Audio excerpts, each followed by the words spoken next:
December 26. மீண்டும் அதை சொந்தமாக்கு. 2 ராஜாக்கள் 6ஆம் அதிகாரம் 6ஆம் வசனம்.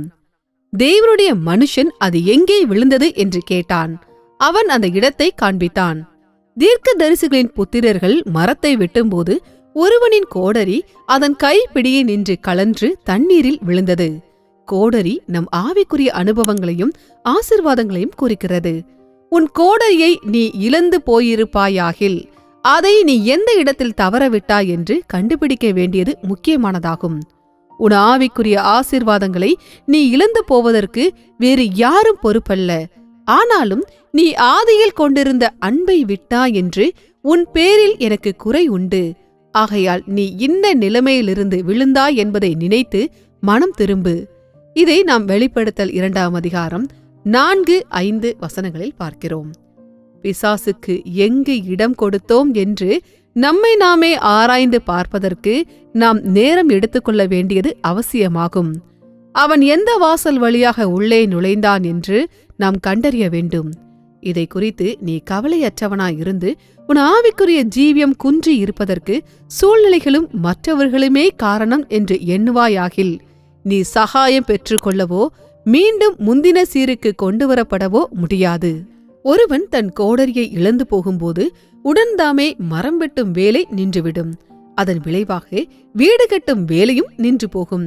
நீ ஆதி அன்பை நஷ்டப்படுத்திய மாத்திரத்தில் உன் ஆவிக்குரிய வீடு அல்லது ஜீவியம் கட்டி எழுப்பப்படும் வேலை அத்துடன் நின்று போகும். நீங்கள் மரங்களை வெட்டி கொண்டு வந்து ஆலயத்தை கட்டுங்கள். அதன் பேரில் நான் பிரியமாயிருப்பேன். அதனால் என் மகிமை விளங்கும் என்று ஆகாய் 1:8 கர்த்தர் உரைத்திருக்கிறார். எனவே தேவனுடைய பிள்ளையே, நீ உன் நிலையை கர்த்தரிடம் அறிக்கையிடவோ நீ இன்ன இடத்தில் விழுந்தாய் என்பதை அவருக்கு காண்பிக்கவோ காலம் தாழ்த்தாதே. கர்த்தர் தமது சபையாகிய தோட்டத்தில் உலாவி, ஆதாமே நீ எங்கே இருக்கிறாய் என்று அழைக்கிறார். ஆதாமை போல அவரிடமிருந்து உன்னை ஒளித்துக் கொள்ள நீ முயற்சி செய்யாதே. நம்முடைய தேவன் இரக்கமும் கிருபையும் உள்ள தேவனாயிருக்கிறார். அவர் உனக்கு துணை செய்யவும் நீ இழந்து போன எல்லா ஆவிக்குரிய அனுபவங்களையும் உனக்கு திரும்ப அளிக்கவும் விரும்புகிறார். அவர் உன்னை தம்முடன் நெருங்கிய தொடர்புடையவனாயிருக்கும் நிலைக்கு கொண்டு வர விரும்புகிறார். எனவே உன் ஜீவியத்தில் உன்னை விழச் செய்த அந்த குறிப்பிட்ட காரியத்துடன் தேவன் செயல்படுவதற்கு அவருக்கு நீ இடம் கொடு. கர்த்தர் உங்களை ஆசீர்வதிப்பாராக.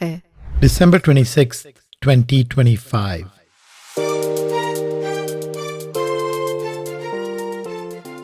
Own up. And the man of God said, Where fell it? And he shewed him the place. 2 Kings chapter 6, verse 6. When the sons of the prophets were felling wood, one man's axe head slipped off its handle and fell into the water. The axe head stands for our spiritual experiences and blessings. It is important that you find out where you lost the axe head. No one else is responsible for your losing your spiritual experiences. I have somewhat against thee, because thou hast left thy first love. Remember therefore from whence thou art fallen, and repent. Revelation chapter 2, verse 4 and 5. We need to take time to examine ourselves and see where we gave room to the devil. We need to find out what his door of entrance was. If you brush the issue aside, attributing your spiritual decline to circumstances and to people, you cannot be helped. You cannot be restored. Once the axe head is lost, the work of cutting the wood and consequently the building of the house comes to a standstill. Once you lose your first love, the work of building up your spiritual house or life will grind to a halt. So, child of God, lose no time in confessing your state to the Lord, in showing to the Lord where you have fallen. The Lord is walking in the garden of His church and calling, Adam, where art thou? Don't try to hide from Him like Adam did. Our God is a merciful and gracious God. He wants to help you and restore to you all your lost spiritual experiences.